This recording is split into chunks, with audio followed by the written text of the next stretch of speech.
चाहे बुआ बबुआ का साथ हो, आपकी नीति, या फिर कांग्रेस का हाथ हो, या फिर मोदी के साथ साथ सबके विकास की बात हो, चुनावी रणनीति हो या फिर जातिगत राजनीति हो। चुनावी समर में किसकी होगी जीत, कौन देखेगा हार का मुंह। चुनाव से जुड़ी सभी जानकारी के लिए देखते रहिए प्राइम टीवी पर हमारी खास पेशकश, जनता बताए किसकी आए सरकार। नमस्कार, स्वागत है आपका हमारे खास प्रोग्राम जनता बताए किसकी आए सरकार में।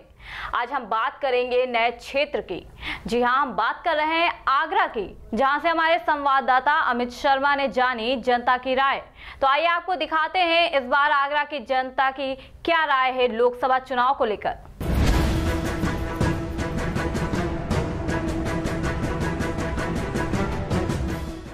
नमस्कार, आपका एक बार फिर स्वागत है हमारे खास कार्यक्रम जनता बताए किसकी आए सरकार में। आज हमारे साथ में आगरा शहर के कई लोग हमारे साथ शामिल हैं। आज हम उनसे जानेंगे वो किसके हाथ में सत्ता की चाबी देते हैं और किसको प्रधानमंत्री की कुर्सी पर बिठाते हैं।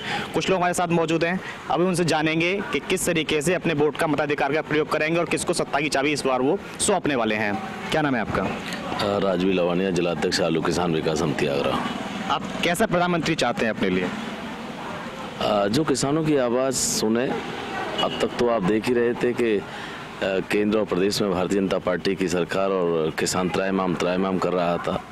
अब तक आगरा में 38 से अधिक किसानों ने आत्महत्या कर ली, लेकिन भारतीय जनता पार्टी के मंत्री और विधायक तो छोड़ दीजिए, सांसद छोड़ दीजिए, भारतीय जनता पार्टी का कोई नुमाइंदा उन तक आंसू पहुँचने तक नहीं पहुँचा। भारतीय जनता पार्टी ने किसानों की आय दोगुनी कर दी है। आज दोगुनी की बात कर रहे हैं कि किसान बिल्कुल बर्बादी के कगार पर खड़ा हुआ है। आज मैं आपको बता रहा हूँ, 38 किसानों ने आत्महत्या करने का निर्णय क्यों लिया? आर्थिक तंगी के कारण। जहाँ चूँकि 80% आलू उत्पादक क्षेत्र है आगरा मंडल, और यहाँ पर आगरा की जो स्थिति है, यहाँ सबसे बात ये थी कि यहाँ प्रधानमंत्री आगरा आए थे तो उन्होंने प्रोसेसिंग यूनिट की घोषणा की थी, और हम लोग लगातार 5 साल से मांग करते आ रहे हैं, लेकिन इनकी तरफ ऐसी चीज़ों की तरफ इन्होंने प्रधानमंत्री जी ने मुड़ के भी नहीं देखा। आज बड़ी खुशी इस बात की है कि आज राहुल जी आगरा में आए, जरार में एक सभा को संबोधित कर रहे थे। उन्होंने अपने पूरे भाषण में आधा भाषण किसानों के पक्ष में दिया है। अब इससे महसूस हो रहा है कि कांग्रेस पार्टी एक मजबूत पार्टी और किसानों के हित की बात सोच रही है, तो एक बार इन्हें भी मौका दे देते हैं। कांग्रेस इस समय किसानों के हित की बात कर रही है, क्या समझा जाए कि एक चुनावी मुद्दा है ये? देखो, आदरणीय मोदी जी ने, आपको जानकारी होगी, अभी भी किसानों के लिए कितना बड़ा काम किया है। आज तक 55 साल तक कांग्रेस ने शासन किया। 55 साल में किसानों की क्या दुर्गति रही, कितने लोगों ने आत्महत्या करी। उन्होंने अभी जो है 6,000 रुपये प्रति वर्ष के हिसाब से सभी किसानों के पैसे डाले हैं। 6,000 रुपये प्रति 2-2 हज़ार रुपये अभी उन्होंने तिमाही के हिसाब से डालना शुरू कर दिया है। बच्चियों का ये भी कहना है कि किसान तो इससे पहले भी थे, तो ये जब चुनाव आया उस समय क्यों याद आया उन्हें 6,000 रुपये देने का? देखो, ऐसा कुछ नहीं है। मोदी जी ने बहुत सारे काम किए हैं, और जैसे जैसे सबका नंबर आ रहा है, तमाम योजनाएं चलाई हैं। उन योजनाओं में देखिए, जैसे कि पहले अल्लाह मचा रहे थे कि मोदी जी 15 लाख रुपए डाल रहे हैं। मोदी जी ने कभी 15 लाख रुपए अभी बोला नहीं अपने मुंह से, लेकिन विरोधी इस बात को लेकर के चिल्ला रहे हैं कि 15 लाख रुपए मोदी ने डाले नहीं। 15 लाख रुपए देंगे तो हिसाब पूरा बन जाएगा। उनकी जो योजना है ना, 15 लाख रुपए से कहीं ज़्यादा वो योजना का लाभ दे रहे हैं। आयुष्मान योजना के अंतर्गत आप आगे लगाइए तो एक परिवार में 5 लोग हैं, 5 लोगों में 5 लाख रुपए से पर ईयर अगर वो बीमार होता है तो 25 लाख रुपए तो वही हो गया, उनके इलाज के लिए होगा। ये तो बता रहे भारतीय जनता पार्टी ने कई काम कराए हैं। मैं लोधी साहब से एक बात पूछना चाहूँगा, मेरे साथ खड़े मेरे भाई हैं, केवल 5 काम गिन के किसानों के हित के बता दें, मैं ज़्यादा कुछ ना कह, सिर्फ 5 काम। जो 5 काम कोई 5 काम बता दीजिए।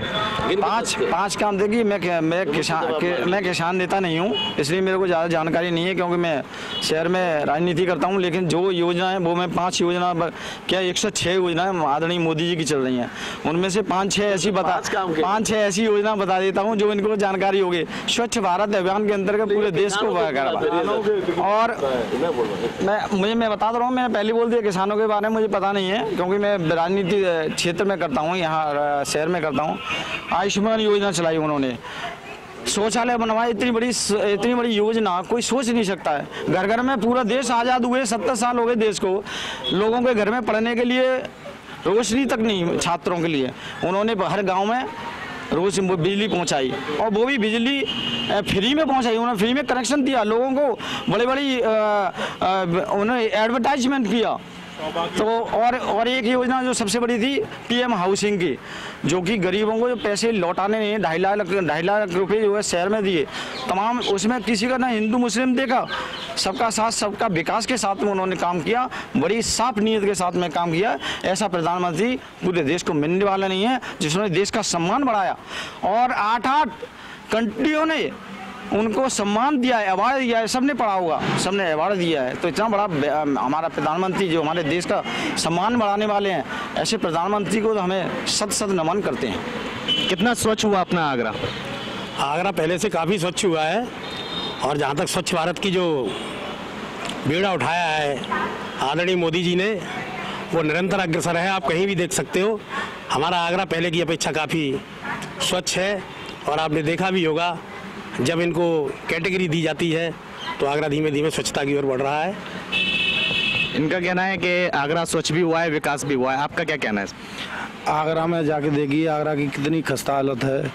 रोडों में गड्ढा मुक्त करने के लिए इन्होंने बोला था, मोदी सरकार ने 2-2, 3-3 फुट के गड्ढे हैं, लोग रोज गिर रहे हैं, उसे कोई नहीं दिखाता, कोई भी नहीं दिखाने को तैयार है। और आज बेरोजगारी इतनी फैली हुई है कि युवा त्राई कर रहा है, उसे कोई नौकरी, प्राइवेट नौकरी पे रखने के लिए कोई तैयार नहीं है। मोदी जी ने तो रोजगार देने का वादा किया था। मोदी जी ने तो प्रतिवर्ष 2 करोड़ लोगों को रोजगार देने का वादा किया था। मैं जो कह रहा हूँ 20,000 अगर लोगों को रोजगार मिल जाता, जो योजना वो चल रही थी, मैं बताऊँ आपको, जो शिक्षा मित्र थे उन पर लाठियाँ बरसाई गई हैं और 1200 शिक्षा मित्रों ने आत्महत्या की हैं। बताओ इनको कौन, इनके घर पर वालों को कौन पालेगा? आरोप लगा रहे हैं कि मोदी जी ने लाठियाँ बाजी हैं। ये गलत आरोप लगा रहे हैं। शिक्षा मित्रों को उनकी आय बढ़ाई गई है, कई गुना आय बढ़ाई। पहले 1000 2,000 रुपये मिलते थे शिक्षकों को, 5-5 हज़ार रुपये और भी बढ़ाने का योजना है उनकी। तो मैं समझता हूँ ये सब झूठ जो मनगढ़ंत कहानी है, आरोप लगाने वाली बात है। हमारे साथ में एक शिक्षा मित्री मौजूद हैं। क्या नाम है आपका? मनीष कटारा। क्या मतलब समस्या क्या है आपकी? पहले 40,000 रुपये मिलते थे, अब वो 10,000 रुपये पे आ गए हैं। मोदी जी ने तो सबका साथ सबका विकास वाली बात भी कही है, तो आपका विकास नहीं हो पाया, आपकी जो मांगे वो पूरी नहीं हो पाई? नहीं, हमारा कोई विकास नहीं हुआ है। हम तो ये समझ लो आज भीख मांगने की कगार पे आ गए हैं। रोजगार की बात करते हैं पीएम मोदी जी, और यहाँ जो शिक्षा मित्र हैं वो अपना जो उनका वेतन है उसको भी आधा कर देने की बात आती है और बेरोजगार होने तक की स्थिति है। देखिए, रोजगार उन्होंने तमाम फैक्ट्रियां खोलने का काम किया है और तमाम चीनी मिलें, जहां गन्ना का जो करोड़ों रुपया किसानों का बकाया था, आदरणीय योगी जी ने उन किसानों का जो पैसा चुकाया है, ये बहुत बड़ी बात है। अभी कांग्रेस के शासन में तमाम ऐसी योजनाएं अटकी हुई थी और मुलायम सिंह और मायावती ने तो सारी चीनी मिलें बेच दी थी।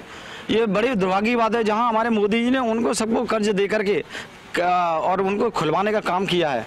ये बहुत बड़ी बात है।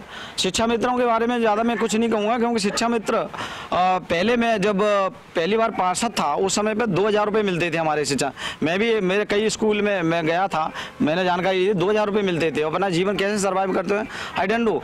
लेकिन अब आदरणीय मोदी ने, योगी जी ने पैसा बढ़ाया है, उसमें काफ़ी पैसा मिल रहा है, अपना आराम से जीवन अपना सर्वाइव कर सकते हैं उसमें।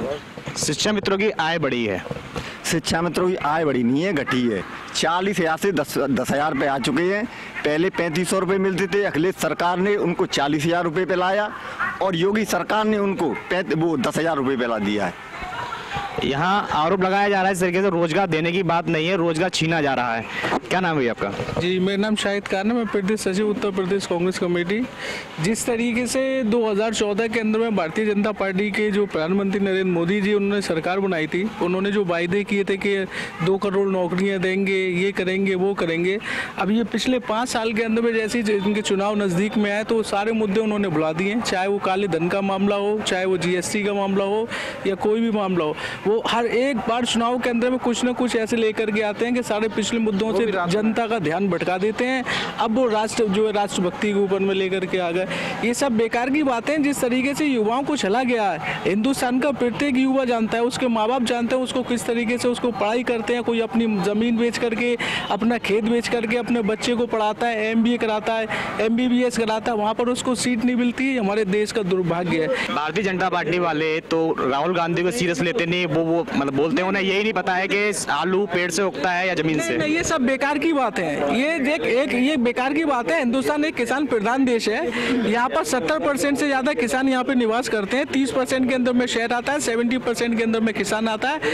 हम लोग सब जानते हैं कि हमारी जो व्यक्तिगत चीजें हैं वो क्या है, क्या सर्वाइवल हम लोग कर सकते हैं, वो सारी चीजें हम लोगों को जानते हैं। ये सब बेकार की बातें सब लोग जानते हैं, कुछ नहीं है।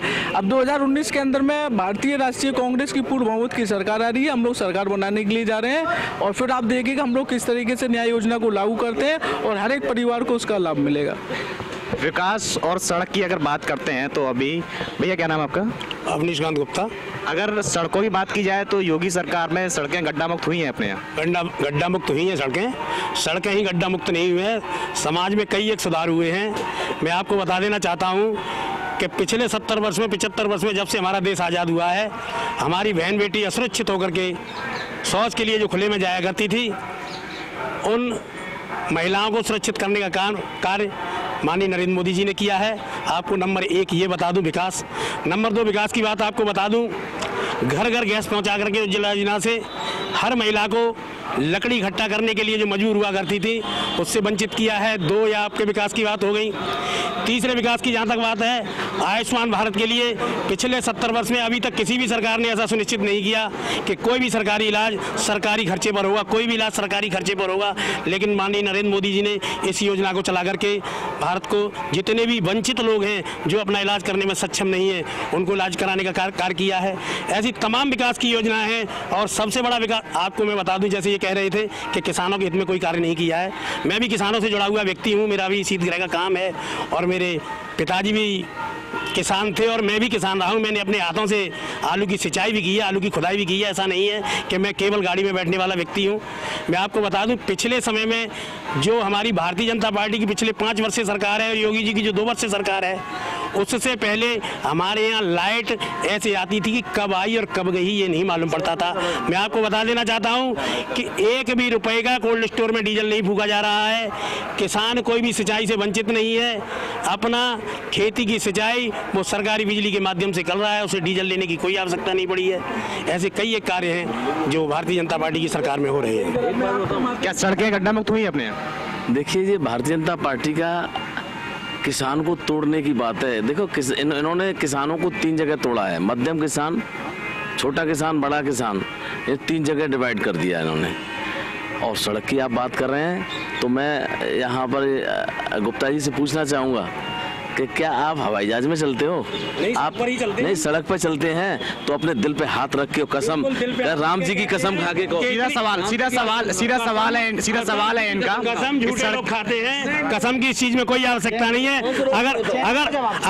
अगर कसम से ही सारी बातें सिद्ध होती हैं, कसम से ही सारी बातें अगर सिद्ध होती हैं तो कोर्ट में अगर वो सौगंध खा लेते हैं तो वो बात सच है, पर वहाँ कोर्ट और मजिस्ट्रेट बैठाने की कोई जरूरत ही नहीं है। दावा इनका दावा है सड़कें गड्ढा मुक्त हो चुकी हैं। क्या सड़कें गड्ढा मुक्त हुई हैं? 1 मिनट, मैं आपके माध्यम से माननीय भाई साहब से ये पूछना चाहता हूँ, आज हिंदुस्तान के अंदर जो सबसे बड़ा जो हॉस्पिटल है एम्स, उसकी स्थापना किसने की थी? ये जो आयुष्मान की जो बात कर रहे हैं वो क्या आयुष्मान? जो हिंदुस्तान के अंदर में सबसे बड़ा हॉस्पिटल जहाँ पूरे हिंदुस्तान के 130 करोड़ आदमी वहाँ पे जाकर के इलाज करते हैं, उसकी स्थापना किसने की थी? ये क्या मुझे बता सकते हैं? ये इस बात के सवाल का जवाब मैं आपके माध्यम से पूछना चाहता हूँ। सीधा इनका सवाल है एम्स को लेकर, किसने स्थापना किया?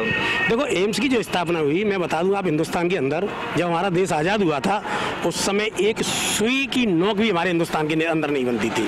हमारे यहाँ जो हम लालटेन जलाया करते थे, अर्गन जलाया करते थे, वो भी मेड इन इंग्लैंड और मेड इन जर्मन हुआ करते थे। जैसे जैसे देश, मैं अगर गलत कह रहा हूँ तो आप इतिहास पढ़िएगा और आप इस दावे को अगर झूठा साबित कर देंगे तो मैं राजनीति छोड़ दूंगा। जैसे देश आगे बढ़ा, विकास बढ़े। हम तो ये देख रहे हैं कि इस सरकार में भ्रष्टाचार कहाँ है और पूर्व की सरकार में भ्रष्टाचार कहाँ था? 65 करोड़ रुपए भ्रष्टाचार नहीं है क्या इस गवर्नमेंट में? अब भ्रष्टाचार की बात कर रहे हैं? भ्रष्टाचार तो ऊपर से नीचे तक भ्रष्टाचार है। डबल इंजन की सरकार होने के बावजूद भी राम मंदिर नहीं बना।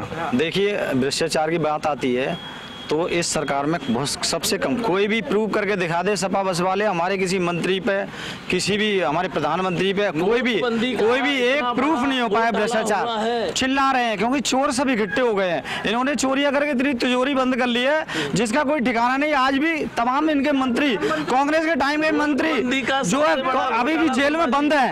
अब क्या है, इन चोरों की चोरी बंद हो गई है। मोदी ने ऐसे, अब क्या है, चोरों को डर लगने लगा, सारे चोर इकट्ठे हो गए और चोर जो चौकीदार पे इन्होंने आरोप लगाना शुरू कर दिया कि चौकीदार चोर है, चौकीदार चोर। ये सब झूठ बोलते हैं, सब चोर इकट्ठे होकर के चौकीदार चौकन्ना है, एक भी चोर को चोरी नहीं होने देगा, ऐसा प्रधानमंत्री मिला है। इनके राहुल गांधी राफेल को लेकर हमेशा आवाज उठाते हैं, आरोप लगाते रहे। तमाम देखो सुनो, मैं पूरी मेरी बात नहीं हो पाई है। तमाम लोग अब क्या है, जिनके पास तमाम पैसा था, ऐसे लोग तमाम पार्टियां छोड़ करके भाजपा की तरफ भाग रहे हैं। अभी भी तमाम ऐसे लोग हैं। तो मैं कहना चाहता हूं, प्रधानमंत्री पे कोई भी उंगली नहीं उठा सकता है। 18 घंटे काम करने वाला ऐसा प्राइम मिनिस्टर। प्रधानमंत्री 18 घंटे काम करते हैं। 18 घंटे प्राइम मिनिस्टर जी 18 घंटे काम करते हैं। पाकिस्तान जाके नवाज शरीफ के यहाँ पे बिरयानी खाते हैं, उसकी माँ के एयर स्ट्राइक भी तो करते हैं। नहीं, एयर स्ट्राइक, ये क्या एयर स्ट्राइक है? ये एयर स्ट्राइक कुछ नहीं है। 71 के अंदर में जो काम माननीय इंदिरा गांधी जी ने करके दिखाया था, हमने एक पाकिस्तान के 2 पाकिस्तान कर दिए। ये सेना के ऊपर में क्या राजनीति करते हो? राहुल जी ने कहा हम सरकार में आए या नहीं आए, लेकिन हम सेना के ऊपर में कभी राजनीति नहीं करेंगे। भारतीय राष्ट्रीय कांग्रेस कभी सेना के ऊपर में राजनीति नहीं करती है। हम उनके ऊपर में कभी राजनीति करने का काम नहीं करते। हमारे प्रधानमंत्री जी 10 लाख रुपए का सूट पहनते हैं। 6,600 करोड़ रुपए उनकी 84 देशों की जो उन्होंने यात्राएं करी है, उसके ऊपर में पैसा खर्च हुआ। ये पैसा कहां से आएगा और उसका नतीजा क्या है, उसका बेनिफिट क्या है?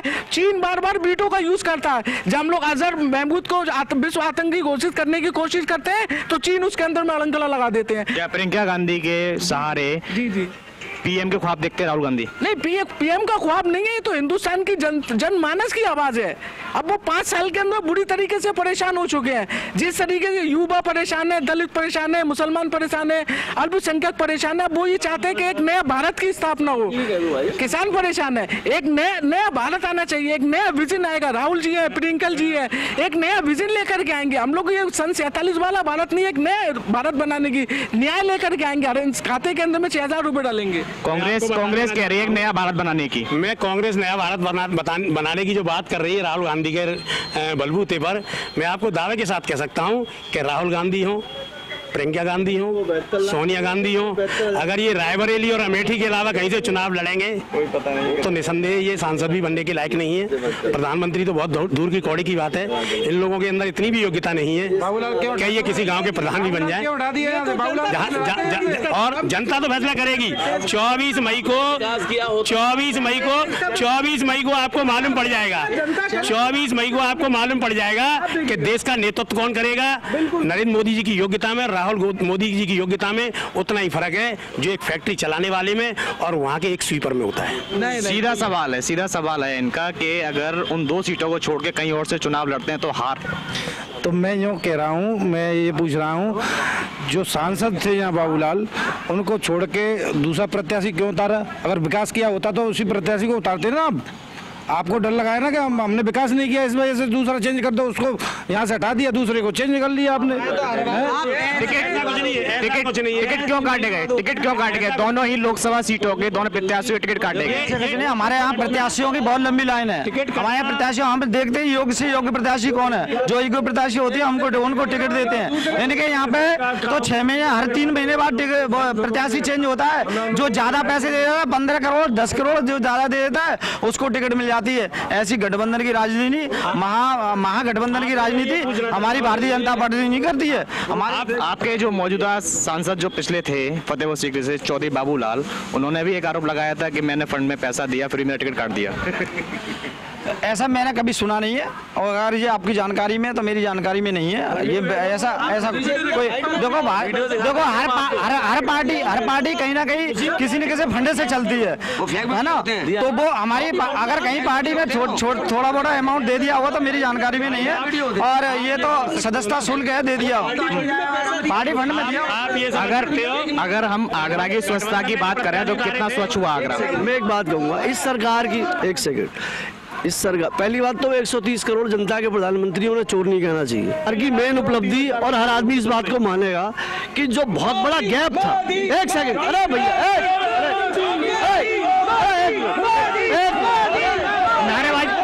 नारेबाजी नहीं करें, नारेबाजी नहीं करें,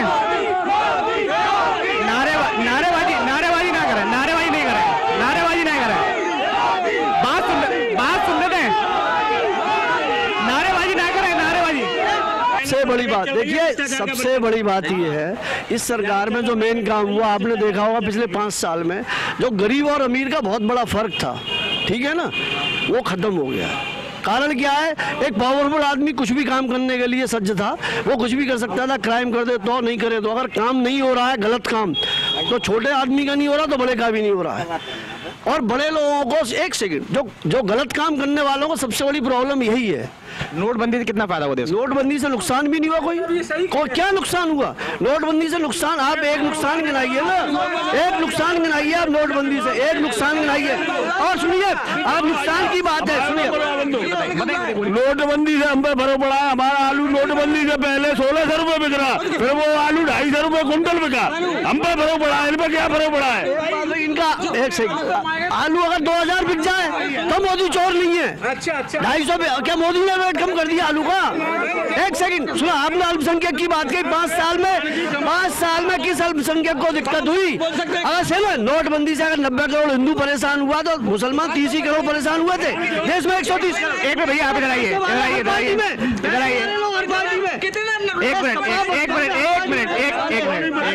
मिनट, आप किसान हैं, आपकी आय दुगनी हुई? नहीं साहब, काहे की आय दुगनी? हमारी लागत दुगनी है गई, आय तो हमारी आधी रह गई है, लागत दुगनी है गई है हमारी। अब जो मोदी जी 6000 रुपए देने का जो घोषणा की है, कुछ फायदा है उससे? 6000 रुपए से क्या हो रहा है? 10 लाख को सूट पहने, हम जो 6000 रुपया ले। हमारे साथ और भी लोग मौजूद हैं, क्या किसानों की आय दुगनी हुई?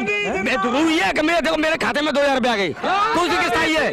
मैं चाहता हूँ उन 2000 से कितना फायदा? सारा मेरा हमको किसान, हम किसान के लिए, हम वंचित किसान के लिए अगर हमको 2000 रुपए अगर मिल जाते हैं तो इससे बड़ी हम सौ बात समझते नहीं है। हम सब किसान है, देखो टाइम तो पानी मिल रहा है नहरों में, किसान नहीं है। अभी सुनो, अभी मेरे गेहूँ अभी होने का बाकी है, अभी होने का बाद बाकी है। ये क्या है?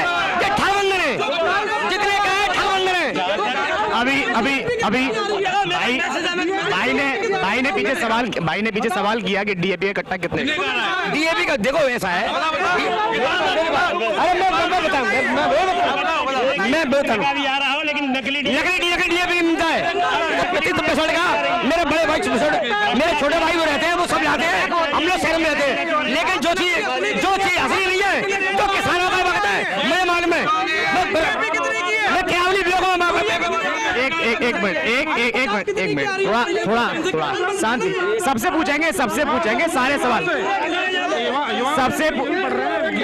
एक मिनट, सबसे पूछेंगे, सबका नंबर आएगा, सबसे पूछेंगे। भैया आगे जाएंगे। ऐसे दिक्कत हो, आप युवा हो, आप कैसी सरकार चाहते हो अपने लिए? मैं एक आलू उत्पादक किसान का बेटा हूँ, मेरा ग्राम भमरोली कटारा रहने वाला हूँ। आलू उत्पादक के, आलू किसानों के बीच में रह रहा हूँ। मुझे पता है आलू किसानों की क्या हालत है। मैं मना नहीं करता, ना मैं कांग्रेस का प्रवक्ता हूँ, ना मैं बीजेपी के प्रवक्ता हूँ। मैं आपको एक बात बताना चाहता हूँ, ऐसा नहीं है कि किसान इसी साल परेशान हुआ होगा, इन्हीं 5 साल में। किसान पहले भी परेशान था, लेकिन जो हालत किसानों की इस 5 साल में हुई है वो बीते 60 सालों में नहीं हुई है। ठीक है, ये बात करते हैं किसानों की आय दुगनी करने की। मैं आपसे पूछना चाहता हूँ कि इन्होंने समर्थन मूल्य राशि आलू की कितनी करी? 487 रुपए प्रति क्विंटल। यहाँ पे किसी भी आप जिले में चले जाइए, आलू उत्पादक किसी भी किसान से पूछ लीजिए, कम से कम लागत आ रही है 900 से 1000 रुपए कुंटल की, कम से कम बता रहा हूँ मैं आपको। और कर रहे आप एक युवा हैं, रोजगार नौकरी के बारे में क्या कहेंगे? मैं रोजगार नौकरी के बारे में ये कहूँगा, मेरे पिताजी किसान हैं, जब मेरे घर में ही आय नहीं आएगी तो मैं क्या करूँगा, मेरा भविष्य क्या होगा? मैं आपसे पूछना चाह रहा हूँ, जब मेरा सोर्स ऑफ इनकम है मेरी खेती है, मैं कोई और दूसरा साइड बिजनेस तो कुछ है नहीं। मेरे पिताजी आलू करते हैं, जब आलू में घाटा पड़ेगा तो मेरे पास क्या चारा बचेगा? मैं आपसे पूछना चाह रहा हूँ, क्या क्या सोचूं मैं भविष्य के बारे में? मतलब रोजगार नहीं है? रोजगार कुछ नहीं है साहब, कुछ नहीं है। मैं खेती है एक जिनके ऊपर मैं निर्भर, मेरे पिताजी निर्भर हैं, जब वही नहीं होगा तो मैं क्या सोचूं, क्या भविष्य क्या होगा मेरा? मोदी जी ने 2 करोड़ रोजगार देने का वादा किया था, कितना? मैं आपसे पूछ रहा हूँ, आप बताइए कितना हुआ है? अगर इन्होंने रोजगार का काम किया होता ना सर, अगर ना रोजगार दिया होता किसानों को या और भी लोगों को, जो भी काम किए होते, तो आज हिंदू पाकिस्तान की करके लड़ाई नहीं कर रहे होते। समझ रहे हैं आप? रोजगार मैं एक बात बताना चाह रहा हूँ, जो लोग विकास करते हैं ना उनके नाम कहेंगे विकास पुरुष लगता है, चौकीदार नहीं लगता। बात समझिए आप मेरी? चौकीदार क्यों लगा नाम के? चौकीदार तो इसलिए लगा है क्योंकि चोरों की चोरी रोक दी है उसने, और अपने आप को चौकीदार इसलिए घोषित कर दिया है उन्होंने कि सब चोरों को उन्होंने खत्म कर दिया है। दूसरी बात ये बात करते हैं इनका वो देखिए मैनिफेस्टो देखिए, इन्होंने ऐसा लगता है वो मैनिफेस्टो पाकिस्तान में जाकर के चुनाव हो रहे हैं और पाकिस्तान में जाकर के वो मैनिफेस्टो लागू होने वाला है। बहुत बड़े गड्ढे में हमारे साथ और भी साथी हैं जुड़े हुए हैं, उनसे बात करेंगे कि वो कैसी सरकार चाहते हैं अपने देश। क्या नाम है आपका? सुनील दुबे। चौकीदार कैसी गवर्नमेंट चाहते हैं आप? चौकीदार की जो चर्चा चल रही है, जब थाने का थानेदार मुस्तैद रहता है तभी अपराधी भगता है उसके डर से, तो अपराधी भगे और चौकीदार की जिम्मेदारी है उन्हें लाना। तो जो लूट जो की थी कांग्रेस की सरकार में लूट हुई थी, चौकीदार जब मुस्तैद था उन्हें पकड़ने की जब बारी आई तो ये लुटेरे भग गए। चौकीदार मुस्तैद नहीं था उस समय? चौकीदार मुस्तैद थे, मुस्तैद तो कांग्रेस की सरकार नहीं थी। कांग्रेस की सरकार में जिन्होंने जो लूट किया वो ऐश मौज कर रहे थे, जब चौकीदार मुस्तैद हुआ तब ये लुटेरे भग गए, उन्हें पकड़ने का काम भी चौकीदार करेगा। नंबर 1 किसान की जो बात हो रही थी, पहले किसानों में लाठी बसती थी यूरिया के नाम पर। लाठी दिल्ली में भी चली थी। मोदी जी जैसे ही आए उन्होंने नीम पोटेड यूरिया कर दी, जो फैक्ट्रियों में लाठियां दिल्ली में अभी भी चली थी। वो नीम पोटेड यूरिया से कालाबाजारी रुक गई, किसान को सरलता से यूरिया मिलने लगी, और जो किसान गन्ना किसान थे उन किसानों को उनके पेमेंट भुगतान नहीं हो पाते थे। कांग्रेस की सरकार या सपा की सरकार में वो किसान आत्महत्या करते थे। अब एक भी किसान आत्महत्या नहीं कर रहा, उनके गन्ना किसानों के पेमेंट हो रहे। महागठबंधन अभी आरोप लगा रहा है कि किसी भी गन्ना किसान का भुगतान नहीं हुआ। गन्ना किसान का कोई आंदोलन नहीं, विपक्ष है, इनका आरोप लगाने का हक है। हम मोदी जी की रैली होती है पश्चिम में, मोदी जी की रैली होती है, उसके अगले दिन धरना देने के लिए गन्ना किसान बैठ जाते हैं, ऐसा क्यों? कोई गन्ना किसान नहीं, प्राइवेट लिमिटेड कुछ लोग सुनियोजित तरीके से बिठाए जा रहे हैं। सब खुशहाल है, खुशहाल नहीं है तो जो चोरी कर रहे थे, जो दलाली कर रहे थे वो खुशहाल नहीं है, तो उनका ठेका नहीं है। मोदी जी जब आए थे बोले चोरों की सलाखों में जगह होगी, ये खुले में नहीं घूम पाएंगे। जो पकड़ में आ गए वो सलाखों में चले गए, जो भग गए उन्हें भी पकड़ने का काम करेंगे मोदी जी। अभी ये 5 साल मिलने वाले हैं। और राहुल जी की बात करें तो राहुल जी के समय में ये सारे घोटाले हुए। चौकीदार इतना चौकन्ना है कि एक भी घोटाला, एक भी दाग पूरे 5 साल सरकार में नहीं है। तो ये थी आगरा की जनता हमारे साथ, जिसने अपने अपने विचार हमारे साथ रखे। अब ये तो देखने वाली बात होगी, 18 अप्रैल को आगरा में मतदान होना है। उसके बाद जब मतगणना होती है तब पता लगता है कि ये जनता किसके हाथ में सत्ता की चाबी सौंपने वाली है। आगरा से अमित शर्मा, प्राइम टीवी।